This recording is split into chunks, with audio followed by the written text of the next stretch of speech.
really glad to see you. Nice to see you. Nice to talk to you. And Yes. So, where are you located? Which city are you located in? in Madrid. In Madrid. Ah, super. Yeah, I wanted to know because I'm coming to Madrid soon. And next year we play many festivals, so I'm so excited. And finally, everything is starting to get almost back to normal. And we did our first festival, so life is getting better and better after 1.5 years of like not doing so much live stuff. But yeah. Yes. We were, let me tell you that we were speaking last year when you released a Magic Diamond. By this month, I'm going to publish a book, and your interview is in the book with another interview, with more.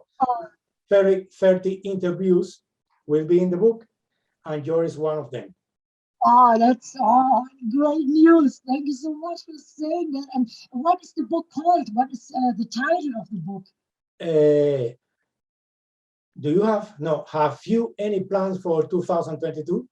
Is the name of the book. Oh, have you for 32? Okay.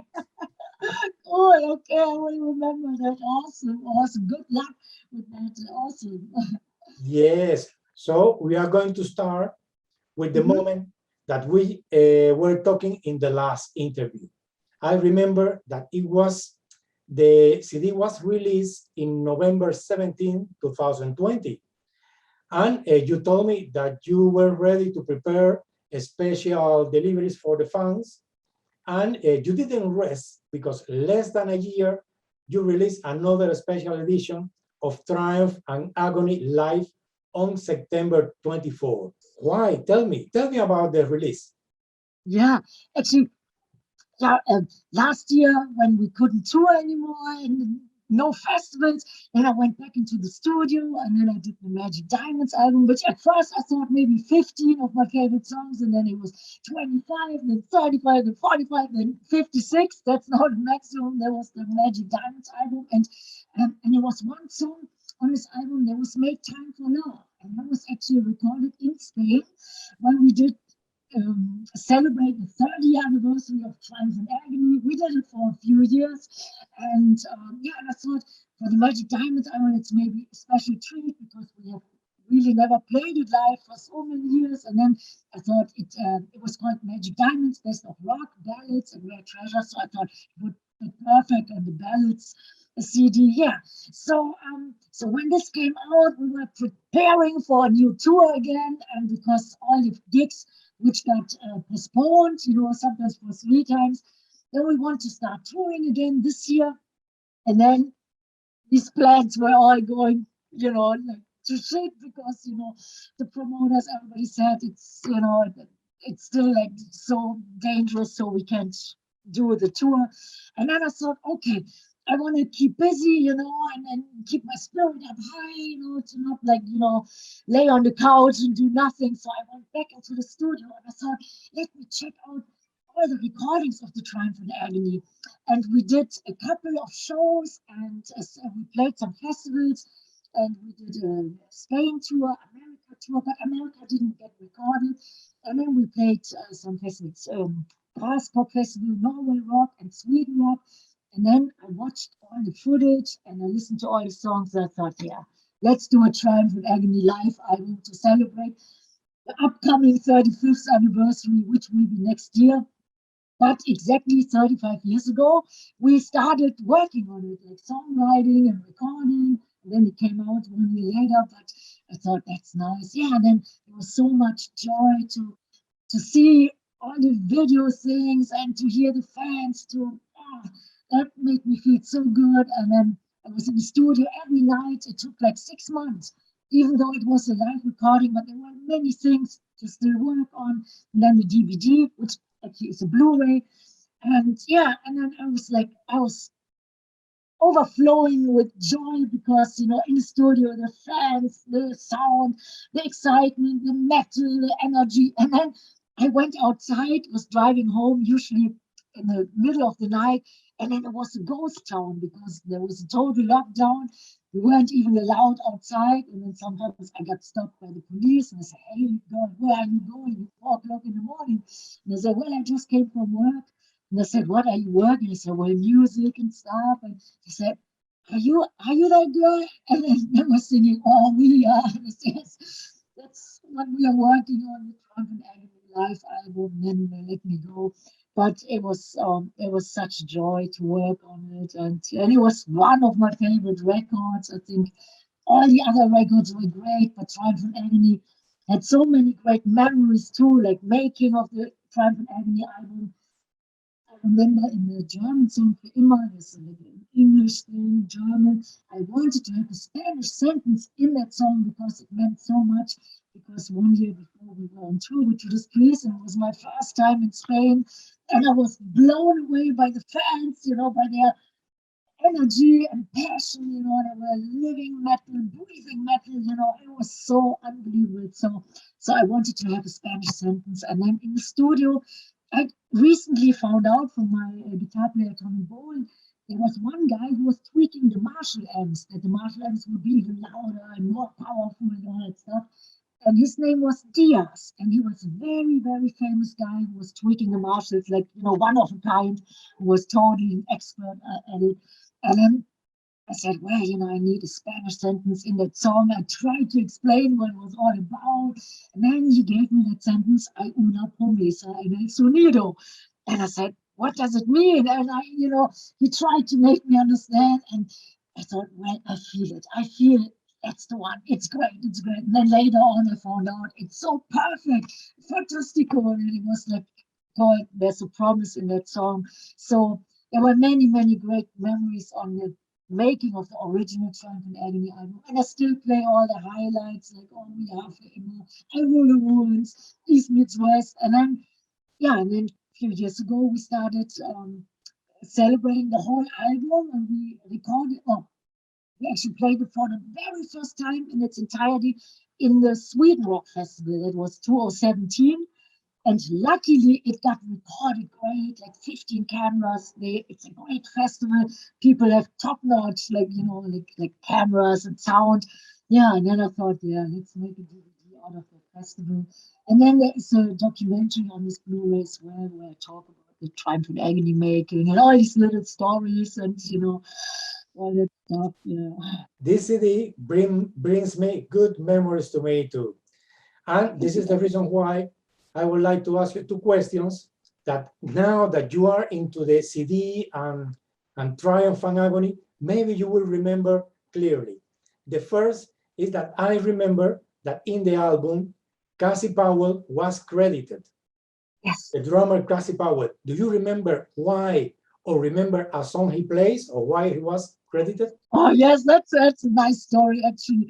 Yeah, actually, I wanted to have a song where I can go totally full out, where I can scream and belt it out like more than ever. So we were writing the song, and it was called Touch of Evil. And then I talked to my manager in New York.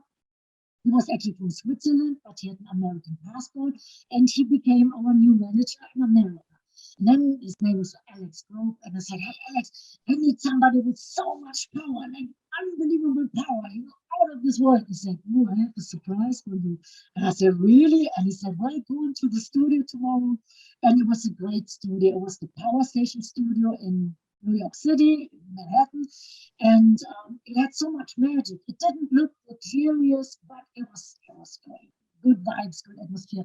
So the next day I walked in, and I couldn't believe my eyes. It was Cozy Powell standing there. And he said, hey, Doro, it's Cozy. I got a phone call, and I heard you need some power, some real power. And I thought, yes, so, and then we talked a little bit about the songs, about the record. He played a few songs, and the other songs were played by Michael, our drummer, and some other, people came in who were involved. But Cozy, he played Touch of Evil, and he did this awesome intro. And his drumsticks, they were as big as my arm. It was unbelievable. They were like thick things. And then he played, and we were all standing around him, and our jaws dropped. it was like, it was so much power. It felt so good, you know, it was vibrating in your heart and so. So the next day I went in to do my vocals and I listened to the track and it was really so powerful. My earphones were blasting, you know, I always needed like almost bloody ears, you know, and then I screamed and screamed. It was in the middle of the night. There was a little window in the studio where I was singing. It was closed, but there was a little window so you could always tell if it's daylight or night. And then suddenly there was a ball of lightning coming into that window, doing around in the studio and going back out. And the engineer, the producer, all the people were there saying, oh, what did you guys do? You know, the energy is so high that, you know, a ball of lightning coming in. Then everybody got scared and they said, hey, let's quit that session tonight, you know, let's come back next day. And I thought, okay. And then we came back next day and everybody said, hey, it's great. Let's leave that vocal. It's so crazy. It's so insane, especially the screams in the end, you know, it's totally like, you know, like mayhem. So, and it was because of the energy of like, you know, the song, Cozy Powell's energy, his power was really unreal. Was definitely one of the greatest drummers of all times. And he's in heaven now. And it's so sad because man, he was so talented. And he was a super nice guy, super nice. And yeah, so I will never, you know, forget these great memories. And the lightning ball, then everybody said, hey, if this lightning ball would touch you, you guys would all be dead. I said, really? I thought, oh man, that's so metal. That's so metal. So it was fantastic times. And it was in '87 when metal was huge and you know, MTV played the Oh We Are video Inside Out and everything fell into place and it was wonderful times and then we did the great tour with Ronnie James Dio in Europe, which was awesome, and I was a big Ronnie James Dio fan, you know, I still am. It was our first tour. We did many shows together later on, but '87 was the first tour with Dio, and then in America we went to Megadeth and Sanctuary. And Sanctuary, they had a great singer, Bolan, who's actually not anymore with us either. So all these great people, you know, and best memories. So, you know, that's, you know. I'm glad to ask you this question because I see that you have emotion when you tell me this. I feel emotion too. Yes, it was awesome, awesome. And let me tell you, yes, there is another musician that I lost his track. That is Tommy Bolan. Are you still in contact with Tommy Bolan? Yes, my guitar. He plays on the. It's like, you know, there. I'm sitting on his shoulders. Yeah, there, and he's all over the booklet and stuff. You know, that's Tommy, and yeah. Like we always did the stunt where I could hop on his shoulders, you know, and it was always like it was great. We usually do it in East meets West, and you see it on the video on the Blu-ray. It's not a DVD; it's a Blu-ray. So I hope the fans have a Blu-ray player. It looks awesome. I think it's really cool. Yes. I hope that next year you will play, maybe you will play this concert again, but let me tell you that there is more. Before the man comes and tell me, Tony, got the interview, I need to ask you this question. Yes. So in December, next December, you will be here in Madrid playing at the Barón Rojo farewell concert. Yes. Tell me how you were involved in the concert. Oh man, I don't know yet. I will be a guest. I will come alone, so I'm not there with my band. I will be a guest on their show, so maybe we sing a song together. I don't know if we sing one song together or two songs. I would love to maybe, you know, sing All We Are with them because it makes people feel so good. You know, it's such a great song.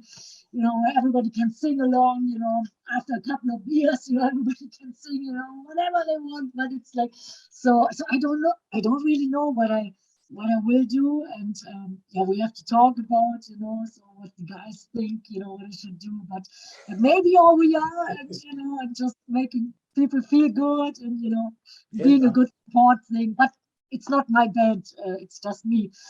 Yes, but please come to the concert because there are a lot of tickets sold. If I pay my ticket and you don't come, it's gonna be a big problem here. Yes. No, I will definitely come. I will definitely come, you know.